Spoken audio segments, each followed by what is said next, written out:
मैं वहाँ पे कश्मीरी पंडितों से भी मिला था, वहाँ जो फौज के जवान थे उनसे भी मिला था।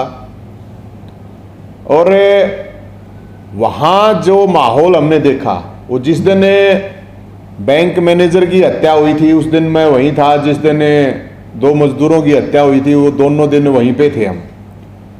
तो काफ़ी लोगों से बात करी, तो जिन लोगों से जो बात करी तो उन बातों से जो निकल के आया वहाँ की जो स्थिति थी वो बड़ी खतरनाक थी, बड़े डर में थी। हालांकि जो टूरिस्ट के हिसाब से कोई जाता है, अगर किसी को उस चीज़ से कोई मतलब नहीं है तो उसको पता नहीं चलता कि वहाँ की सिचुएशन क्या है क्या नहीं है। तो हमारी 10 लोगों की टीम गई हुई थी वहाँ पे। तो मैंने वहाँ पे लाल चौक से खड़ा होके फेसबुक पे लाइव किया था, कश्मीरी पंडितों के लिए फौज के फेवर में बात की थी। तो मैं आपको जानकारी दूं कि हमारे को ही टारगेट बना लिया गया था वहाँ पे, जिस तरह वहाँ की टारगेट किलिंग चल रही है। तो उस हिसाब से वहाँ पे जो फोर्सेज के जवान थे उनको किसी तरह पता चला और उन्होंने हमारे को सुरक्षा देके बचाव किया था। मैं आपको बताऊं तो हमने ये डिसाइड किया था कि यहाँ की जो हालात हैं उन हालातों को देखते हुए कि भाई हम दिल्ली में सरकार को जगाने के लिए, सरकार को बताने के लिए प्रोटेस्ट करेंगे। तो जो उन लोगों की डिमांड थी मैं वो बता रहा हूं आपको। जो उन लोगों ने डिमांड रखी थी, उन्होंने करीब कश्मीर घाटी में 10,000 से ज़्यादा लोग अब हैं नहीं वहाँ पे। कश्मीरी पंडितों की बात कर लो, कश्मीरी हिंदुओं की बात कर लो, 10,000 से ज़्यादा लोग हैं नहीं। और ज़्यादातर जो लोग कर्मचारी वगैरह हैं वही हैं वहाँ पे। जो राहुल भट्ट की भी वहाँ पे हत्या हुई थी वो भी एक कर्मचारी थे। तो वहाँ जिस तरह से टारगेट किलिंग किया जा रहा है, तो वहाँ से जो बातों के द्वारा जो चीजें हुई, जो उनसे डिस्कशन किया, तो उनकी डिमांड ये थी कि या तो कश्मीर से सभी पंडितों को या कश्मीरी हिंदुओं को शिफ्ट कर दिया जाए जम्मू में। एक तो मोटी मोटी ये डिमांड थी। दूसरी डिमांड थी कि या फिर हमारे को जितने कश्मीरी पंडित हैं जो विस्थापित हो चुके हैं उनको सबको कश्मीर में वापस बसा दिया जाए। अगर ये चीज नहीं हो सकती है तो कुछ लोगों की डिमांड थी कि भाई पाकिस्तान से आतंकवादी आते हैं या जो आतंकवादी ग्रुप हैं वो आते हैं और AK-47 लेके आगे मार के चले जाते हैं। और सरकार की जब बात होती है तो सरकार ये कहती है कि भाई हम हर आदमी के ऊपर तो फोर्स लगा नहीं सकते। तो वो भी बात सही है।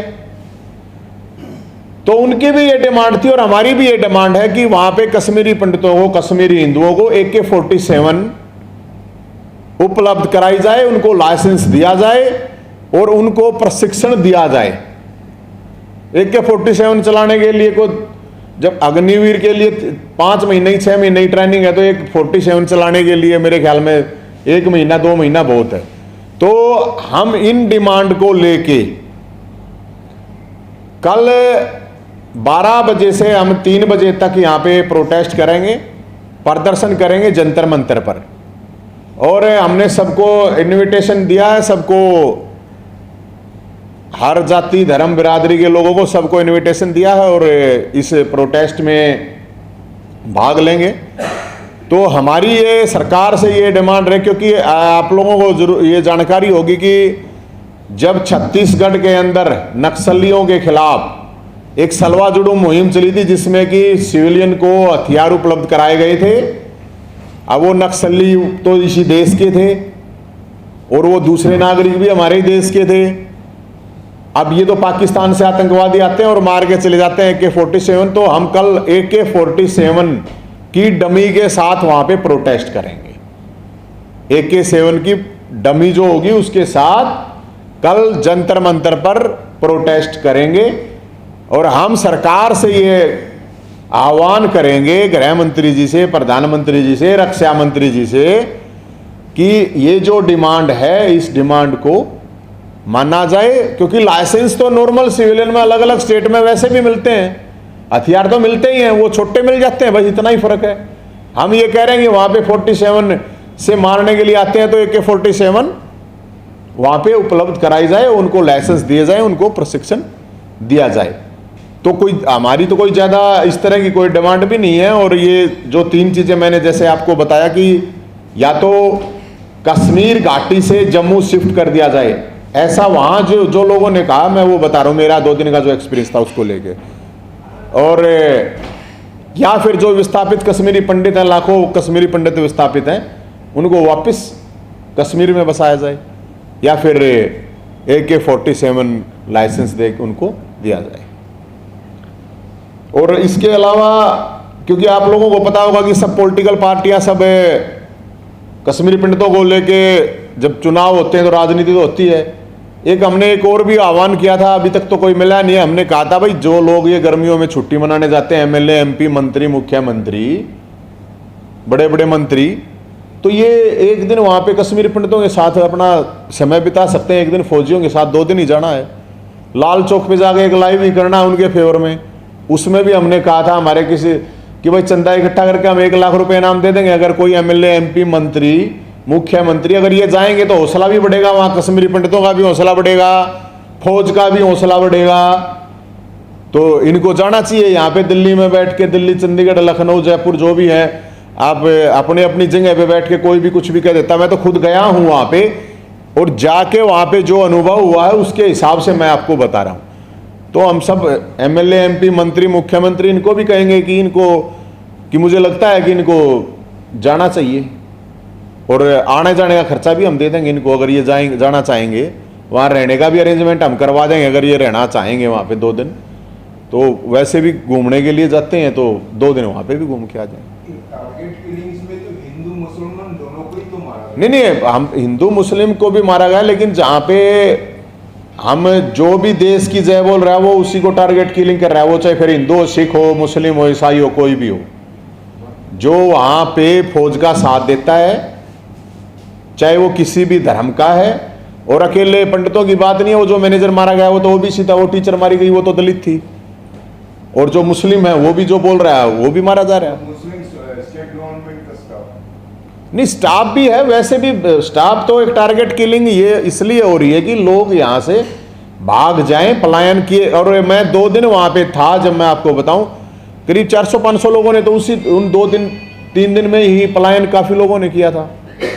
तो वो पलायन तो तभी रुकता है ना, आपको सामने पता है कि बंदूक किस टाइम पे तुम्हारे को गोली लगेगी, तो कौन कैसे उसमें प्रेशर में जी रहा होगा वहाँ पे, आप सोच सकते हैं। वो टेंटों में है वहाँ पे। आपके हिसाब से सुझाव जो आप बोल रहे हो कि जो माइग्रेट कर दिया जाए कश्मीर में जी, तो उसके बाद क्या होंगे, कहाँ पे उन लोगों को ये करेंगे? क्योंकि एक जगह से दूसरे जगह जाने, मुझे वहाँ पे जो जानकारी मिली थी, वहाँ पे करीब 1200 फ्लैट बनाए गए हैं अभी तक, जो कहे गए थे ना 1200 फ्लैट्स हैं जहाँ पे वो लोग रहते हैं इकट्ठे। तो जब सरकार बार बार ये चीज़ कह रही है, तो सरकार मतलब अभी भी 10,000 लोग तो वहाँ पे हैं, उनके लिए कोई अरेंजमेंट है नहीं, और वो टारगेट है बिल्कुल। उनके अंदर जो डर उनका किसी के अंदर भी होगा जब आपके पास कोई सुरक्षा कुछ है नहीं। तो AK-47 का लाइसेंस मतलब पंडितों को या सबको देना चाहिए जो जो वहाँ पर पीड़ित लोग हैं? नहीं, जो भी पीड़ित लोग हैं उनको सबको बात कर रहा हूँ ना मैं, उसमें तो सभी आ जाते हैं भाई। लाइसेंस वैसे भी तो देती ही है सरकार, नॉर्मल लाइसेंस भी तो देती है, पिस्टल रिवॉल्वर बंदूक का भी तो लाइसेंस देती है। तो 47 का देने में क्या प्रॉब्लम है? वहाँ पे तो 47 से ही गोली चलती है, तो फिर 47 का दे दें, क्या प्रॉब्लम है? तो क्या फौज वहाँ पर फेल हो गई, अब जो सिविलियंस को AK-47 देने की जरूरत हो गई? फेल की बात थोड़ी है भाई जी। छत्तीसगढ़ में जो हुआ था मैं वही तो आपको बता रहा हूँ, फेल की बात नहीं है। फौज एक आदमी के साथ एक फौजी तो नहीं रह सकता ना। हम इसलिए ये मांग कर रहे हैं कि हर आदमी के साथ आप हर जहाँ का माहौल इतना खतरनाक हो, जहाँ पे इस तरह की टारगेट किलिंग की जा रही हो, तो उस टारगेट किलिंग को रोकने के लिए इतना तो सरकार कर सकती है कि एक परिवार को एक AK-47 दे दे, तो कोई प्रॉब्लम नहीं होनी चाहिए मेरे हिसाब से। तो सरकार कुछ कदम उठा रही है या फिर ऐसे ही? अभी मैं तो जो वहाँ पे देख के आया हूँ उसके हिसाब से जो वहाँ का माहौल है, वहाँ बहुत सुरक्षित माहौल है, और टेंटों में लोग रह रहे हैं वहाँ पे, और उनको नहीं पता कि वो कब वो एक ही बात कह रहे हैं कि हमारे को यहाँ से शिफ्ट कर दिया जाए। अगर वो खुद ये बात कह रहे हैं कि हमें यहाँ से शिफ्ट कर दिया जाए, हमारी सुरक्षा नहीं हो रही है, हम मेंटली एक परेशानी में हैं, तो मेरे हिसाब से कोई भी आदमी अपने घर को छोड़ने के लिए तो नहीं कहेगा, तभी कहेगा जब वो बिल्कुल उसका बिल्कुल लास्ट स्टेज होगी तभी कहेगा, वैसे तो नहीं कहेगा। सरकार ने धारा 370-35 से हटाया तो उससे स्थिति सामान्य नहीं होगी। नहीं, उससे मुझे वो हटाई बहुत बढ़िया बात, लेकिन अभी जो वहाँ की स्थिति है, आप लोगों के मीडिया के माध्यम से भी आप लोगों के पास खबरें आ रही हैं, जिस तरह टारगेट किलिंग हो रही है वहाँ पे, वो वहाँ पे जिस तरह का खौफ का माहौल है, वो आपको तभी पता चलेगा जब वहाँ पे आप जाके उन पीड़ितों से बात करोगे या फौज के लोगों से बात करोगे, वो भी बता देंगे। मैं तो लगता है कि सरकार की नीति में कहाँ विफलता है जो आज आप डिमांड आपको करनी पड़ रही है? मैं तो ये मानता हूँ भाई साहब कि अगर उनको AK-47 मिल जाएगी तो अपनी सुरक्षा अपने आप कर लेंगे। सरकार की नीति है तो वो तो अभी भी, वो तो घुसपैठ तो अभी भी हो ही रही है ना, कंटिन्यू वहाँ पे इनकाउंटर आप देख रहे हुए हो ही रहे हैं। वहाँ की जो स्थिति है वो सामान्य नहीं है, इसलिए हम ये बात कर रहे हैं। मैं कोई हरियाणा वालों के लिए, दिल्ली वालों के लिए तो AK-47 मांग नहीं रहा, और मैं ये इसलिए बता रहा हूँ कि इससे पहले ये प्रोसेस फॉलो हो चुका है। सलवा जुडुम के माध्यम से आप लोगों को पता है कि वो हो चुका है प्रोसेस से, तो इसमें देने में क्या प्रॉब्लम है? क्या आम आदमी को, एक आम इंसान को लाइसेंस मिल रहा है जब, तो उसमें बस बड़ी की 47 की बात कर रहे हैं। भाई फिल्म दिखा दी ना लोगों को, अब फिल्म नहीं मांग रहे हैं, वो 47 मांग रहे हैं। जी, कितने लोगों की टारगेट किलिंग हुई होगी 2-3 महीने में? अभी मेरे ख्याल में वहाँ पे 14-15 लोग, तो क्योंकि मेरे को जो बताया गया था वहाँ पे, वो 2-3 महीने की बात ही बता रहे थे कि इतने, मतलब करीब 15 के आसपास लोग जो है, उसमें 6-7 तो शायद कर्मचारी थे। भाई पहले होता था कि फौज के ऊपर अटैक करते थे, पुलिस के ऊपर अटैक करते थे। जी, टारगेट किए नहीं, माइग्रेट की मैं बात बता रहा हूँ ना। जब